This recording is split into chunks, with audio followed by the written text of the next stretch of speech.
Welcome to my সিতিকাস kitchen channel. আশা করি যে যেখানে আছেন সবাই ভালো আছেন। সবাইকে স্বাগতম জানাচ্ছি নতুন আরেকটি রেসিপি দেখার জন্য। আজকের রেসিপিতে থাকছে কি করে খুব সহজেই এই সুন্দর আর সুস্বাদু গোলাপ পিঠাটা তৈরি করা যায় সেই রেসিপিটি।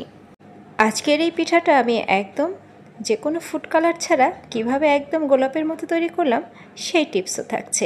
এই পিঠাটা একদিন বানিয়ে অনেক দিন পর্যন্ত যেমন খেতে পারবেন, তেমনি যে কোনো স্পেশাল অকেশনে বা অতিথি আপ্যায়নে এই পিঠা বানিয়ে খাওয়ালে সবাই আপনার প্রশংসা করতে বাধ্য হবে।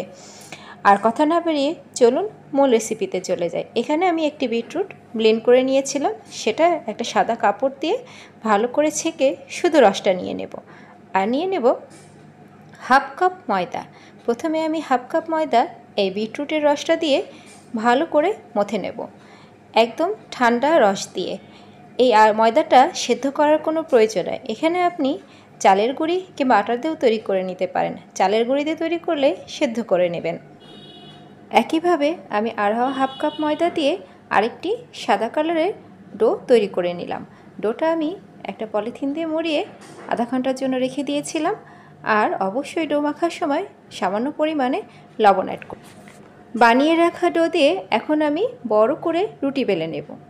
রুটিগুলো একটা কাপ দিয়ে একই শেপে গোল গোল করে কেটে নেব। কাটা হয়ে গেলে এই গোল গোল শেপগুলো দিয়ে আমি এখন রোজ পিঠা তৈরি করব। আজকে আমি এই রোজ পিঠাগুলো নারকেলের পুর ভরা দিয়ে দুটি উপায়ে তৈরি করব। একটা তেলে ভাজবো আর একটা ভাপে সিদ্ধ করব। দু উপায়ে এই পিঠাটা খেতে বেশ মজা। তেলে ভাজা পিঠাটা আপনি অনেক দিন রেখে সংরক্ষণ করে খেতে পারবেন। আমার গোল গোল করে শেপ করে কাটা হয়ে গেছে। আমি আরেকটা ডো সাদা আর লাল একসাথে মিশিয়ে ছোট ছোট লিচি কেটে সেগুলো বেলুন দিয়ে বেলে নিলাম। এখন পিঠা তৈরি করার পালা। পিঠাগুলো তৈরি করার জন্য গোল গোল শেপ করা লেচিগুলো দিয়ে পরপর এভাবে এখন এর মধ্যে নারকেলের পুরটা দিয়ে তারপরে হাতটা একটু পানিতে ভিজিয়ে নিয়ে আস্তে আস্তে চেপে চেপে মুখটা ভালো করে বন্ধ করে দেবেন। তারপরে এভাবে গোল করে রোল করে নিলেই তৈরি হয়ে যাবে একদম সুন্দর লাল টুকটুকে রোজ পিঠা। আমি যেভাবে গোল গোল লেচি করে কেটে লেচিগুলো একটার উপর একটা রেখে আস্তে আস্তে পানিতে ভিজিয়ে পিঠাগুলো তৈরি করেছি, এভাবে তৈরি না করলে ভিতরের পুরটা তেলের মধ্যে বেরিয়ে আসার সম্ভাবনা থাকে। এই জন্য যখন লেচিগুলো একটার উপর একটা রাখবেন তখন একটু পানিতে আস্তে আস্তে চেপে চেপে ভিজিয়ে নেবেন। এরপরে নারকেলের পুরটা দিয়ে যখন ভাজ করবেন তখনও হাতে একটু পানি লাগিয়ে পিঠাটা চারপাশটা ভিজিয়ে নিয়ে চেপে চেপে আটকে দেবেন, তাহলে নারকেলের পুরটা বেরিয়ে আসবে না। আমি একটা পিঠা বানিয়ে দেখালাম, আমি আরেকটা পিঠা একইভাবে বানিয়ে দেখাচ্ছি।